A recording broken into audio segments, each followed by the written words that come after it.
Hello my YouTube family, कैसे हैं आप सभी। डेली लाइफ विद मीत में आप सबका बहुत बहुत स्वागत है। तो ये है संडे की दोपहर का टाइम और मैं यहाँ बना रही थी आलू मटर की सब्जी। तो जैसे कि आप जानते हैं ये वाली सब्जी जो होती है मैं बगैर प्याज अदरक और लहसुन के बनाती हूँ। तो बस ये वाली सब्जी मैं बना रही थी क्योंकि ना जब जल्दी होती है ना तो मैं यही सब्जी बनाती हूँ, क्योंकि अदरक लहसुन तैयार करो, ग्रेवी बनाओ तो उसमें बहुत टाइम लगता है और ये झटपट बनकर तैयार हो जाती है। तो मुझे ना और मेरे रमन को ये बहुत स्वाद लगती है। तो रमन यही सब्जी पसंद करता है, कहता है मम्मा आप ऐसे ही बनाओ, ये बहुत स्वाद लगती है, ऐसे प्याज वाली मत बनाओ। और मेरा जो शरण है वो बोलेगा मम्मा आप प्याज वाली बनाओ, ऐसे वाली मत बनाओ। उसको अगर काजू का टेस्ट नहीं आना चाहिए इसमें, काजू का, वो पूछेगा मम्मा आपने काजू वाली बनाई है कि आपने प्याज वाली बनाई है। और जैसे मैं बोलूँगी ना काजू वाली बनाई हूँ तो बिल्कुल खाने को नहीं करता, तो उसका भी अलग ही वो रहता है। उसके बाद ना मैंने एक तरफ सब्जी चढ़ा दी थी, सब्जी बन गई, और एक तरफ ना मैंने चावल चढ़ा दिए हैं। और साथ में ना एक और कढ़ाई रख दी है जिसमें मैंने 2 चम्मच ना तेल डाला है, क्योंकि जो पनीर मैंने कट करके ना गर्म पानी में डाल दिए थे। तो बस यहाँ पे मैं इसे ना हल्का सा फ्राई करूँगी, क्योंकि मेरे हस्बैंड को कच्चा पनीर बिल्कुल पसंद नहीं आता सब्जी में। तो बस एक तरफ मैंने चावल भी थोड़े से एक बार मिक्स कर लिए हैं और अब पनीर को डालकर ना मैं थोड़ा सा तेल में हल्का सा भून लूँगी, इससे उसका कच्चापन निकल जाएगा। और इसके बाद फिर क्या करती हूँ, मैं इसे फिर एक बार गर्म पानी में डाल देती हूँ, जिससे इसका एक्स्ट्रा ऑयल भी निकल जाता है और पनीर बहुत ना सॉफ्ट हो जाता है, तो खाने में इसका टेस्ट बहुत अच्छा आता है। और बस इसके बाद मैंने गूंना था आटा और मेरा खाना पूरा तैयार हो चुका था। बस अब इसके बाद मैं सेकने लगी थी फुलके, तो फटाफट फुलके सेकूंगी और उसके बाद खाना डालकर सबको दे दूंगी।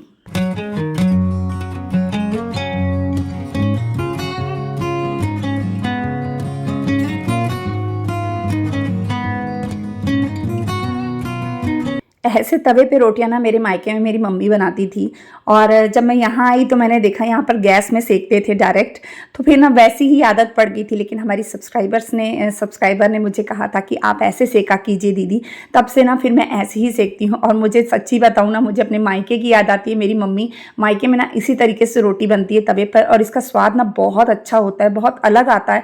यानी रोटी वही रहती है लेकिन बनाने के तरीके से उसका स्वाद चेंज हो जाता है। तो बस मैं इस तरीके से मैंने यहाँ पे प्लेट भी लगा दी है, सब्जी डाल दी थी, चावल थे और साथ में रोटी घी लगाकर। और ये है शाम का समय, और बस यहाँ पर मैं एक तरफ शरण ने चाय चढ़ाई थी, क्योंकि मुझे ना, मैंने कहा शरण आज मेरा चाय बनाने का मन नहीं कर रहा है, तो शरण कहता मम्मा चलो मैं ही बना देता हूँ। और साथ में ना मैंने दोनों तरफ घी चढ़ा दिया था, मक्खन चढ़ा दिया था, तो घी भी बन रहा था। और ये ना कुछ 8 बजे का टाइम था, आया था मीनू का फ़ोन, और बस मैं यहाँ साग साफ़ करी थी। और मीनू मेरी सबसे छोटी ननद है और मैं उससे सच में बहुत प्यार करती हूँ। मैं उसके साथ एकदम, वो मेरी बेटी जैसे मैं उसको मानती हूँ शुरू से, और वो भी मेरे को ना अपनी मम्मा जैसे ही मानती है। तो हम दोनों का बहुत लगाव है शुरू से। तो बस मैं उसी से ही वीडियो कॉल पे बात कर रही थी। तो और यहाँ पर उसके बाद फिर हमने खाना वगैरह निपटाया, मैंने खाना सबको रात का खिलाया। रमन, शरण और डैडी जी तो खैर बाहर चले गए थे गुरुद्वारे, उनको गुरुद्वारे जाना था। और बस यहाँ पर ना फिर मैं कोको को खाना देने आ गई थी। तो जब कोको को खाना दे रही थी ना, उसके भी अलग ही नखरे, उसका डॉग फूड खत्म हुआ था, तो रमन कल ही डॉग फूड लेकर आया था उसका। तो अब यहाँ पर जब तक उसको प्यार नहीं करोगे ना, वो डॉग फूड को ना बिल्कुल मुँह नहीं लगाता। अब उसको ये है कि मम्मा पहले मेरे को प्यार कर लो, उसके बाद फिर मैं इसे खाऊंगा। तो इतने नखरे करता है ना, और मैं कितनी भी परेशान रहूं, कितनी भी टेंशन में रहूं, मेरा कोको ना मेरे को हमेशा हंसा देता है। मेरे को, मेरी जान बसती है कोको में, जान है वो मेरी। और बस यहाँ पे खिला रही हूँ तो उसने खाना नहीं है, नौटंकी करनी है उसने। फिर अंदर से ये इन्होंने आवाज़ लगाई थी कि मनी आके खाना खा ले।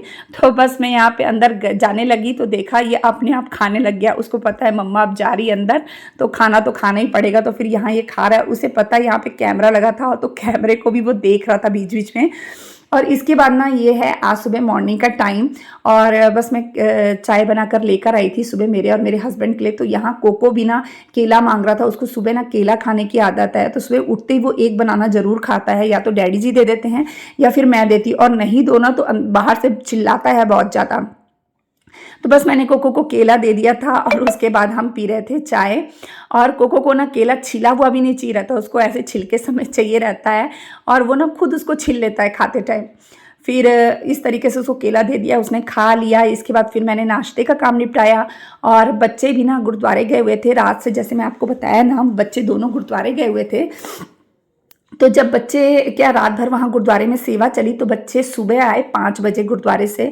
तो जब हम चाय पी रहे थे ना, तो दोनों बच्चे सोए हुए थे, वो 5:30 पौने 6 बजे ही सोए थे। तो फिर इसलिए मैंने उन्हें नहीं उठाया और इसके बाद आ गई, मैंने नाश्ता का काम निपटाया। नाश्ते का काम निपटाने के बाद मैं आ गई थी यहाँ कपड़े भिगोने के लिए। तो जैसे कि आपको पता है मशीन अभी ख़राब हुई है, लेकिन ना मैं एक चीज़ बोलती हूँ, मशीन ख़राब हुई ना, बहुत अच्छा हो गया मशीन ख़राब हो गई।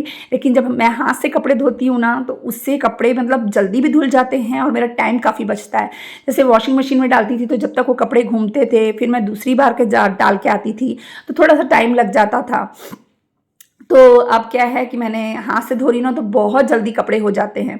और एक तरफ ना ये रात के बर्तन थे, मैंने रात को बर्तन बिल्कुल नहीं धोए थे, क्योंकि अभी 2-3 दिन से फिर ठंड में काम कर रही हूँ ना, तो मुझे ना मेरा गला फिर से बैठ रहा है और खांसी मुझे फिर से आ रही है। तो इस वजह से ना मैंने रात को ठंड में बर्तन नहीं धोए और इस समय फिर मैं फटाफट सुबह के टाइम में ना एक तरफ कपड़े भिगो दिए थे और एक तरफ मैं बर्तन धोने लगी थी।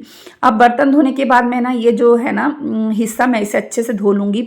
और ये जो टब है, बाल्टी है, इसे भी पहले मैं अच्छे से धो लूँगी, क्योंकि ना थोड़ी सी बर्तन धोते हैं तो थोड़ी चिकनाई आ ही जाती है कितना भी करो। तो बस इन दोनों चीज़ों को धोऊंगी और उसके बाद फिर ये जो हिस्सा है इसे सर्फ डाल के धोने के बाद फिर मैं कपड़े धोऊंगी।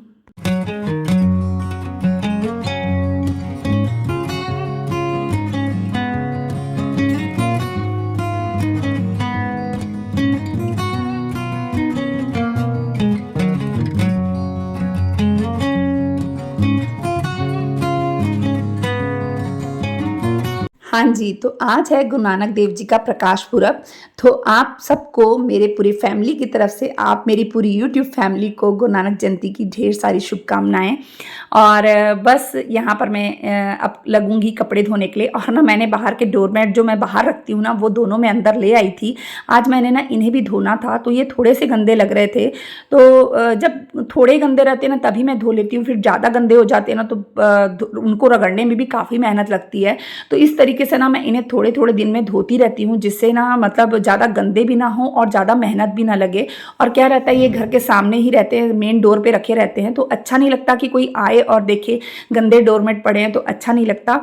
तो इस वजह से मैं इन्हें थोड़े थोड़े दिन में धोती रहती हूँ। तो बस यहाँ पे मैं दोनों डोरमेट मैं ले आई थी और इन्हें मैं धो लूँगी।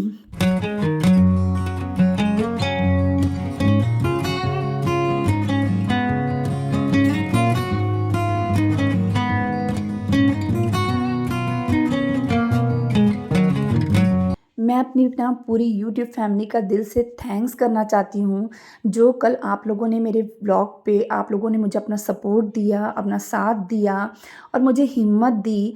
तो मुझे बहुत अच्छा लगा, मुझे लगा कि नहीं, मैं अकेली नहीं हूँ, आप सबका साथ है मेरे साथ। और सच में ना मैं बता नहीं सकती, मुझे ना बहुत अच्छा लगा, एक हिम्मत मिली मुझे। और दिल जो बहुत ज़्यादा दुखी था ना, वो कुछ हद तक कम हुआ।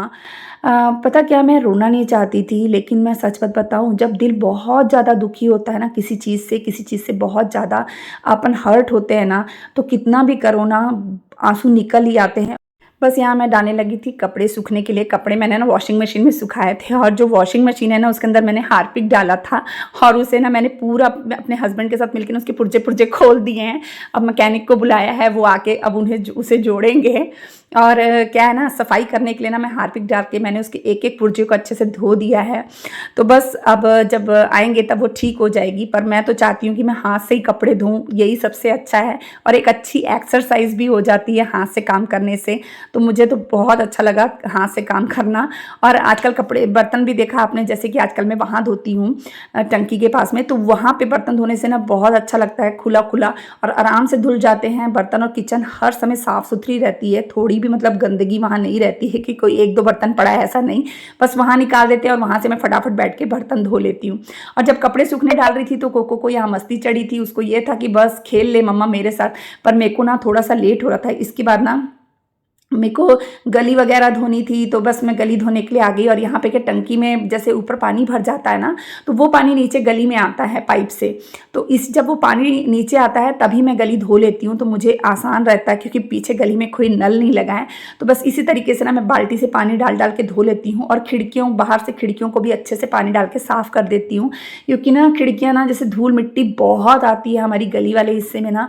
हर दूसरे दिन आप देखेंगे, अगर मैं करूँगी ना साफ़, तो हर दूसरे दिन धूल की एक परत जमी रहती है। इतनी धूल आती है हमारे इस हिस्से में पिछले वाले।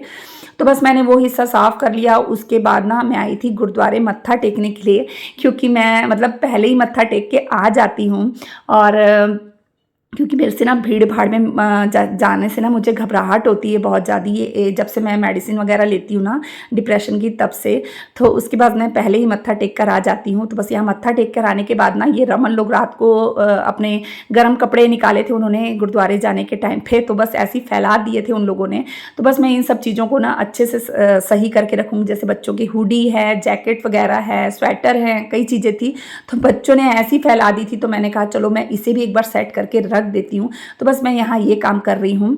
तो चलिए मैं यहीं पे अपने ब्लॉग का एंड करती हूँ। अगर आपको मेरा ये ब्लॉग अच्छा लगा होगा तो प्लीज़ मेरे चैनल को सब्सक्राइब कर दीजिएगा, वीडियो को लाइक कर दीजिएगा, शेयर कर दीजिएगा और बेल आइकन को प्रेस कर दीजिएगा, जिससे मेरे आने वाली वीडियो का नोटिफिकेशन आपको मिल सके। चलिए मिलते हैं एक और नए ब्लॉग के साथ में, तब तक के लिए बाय बाय।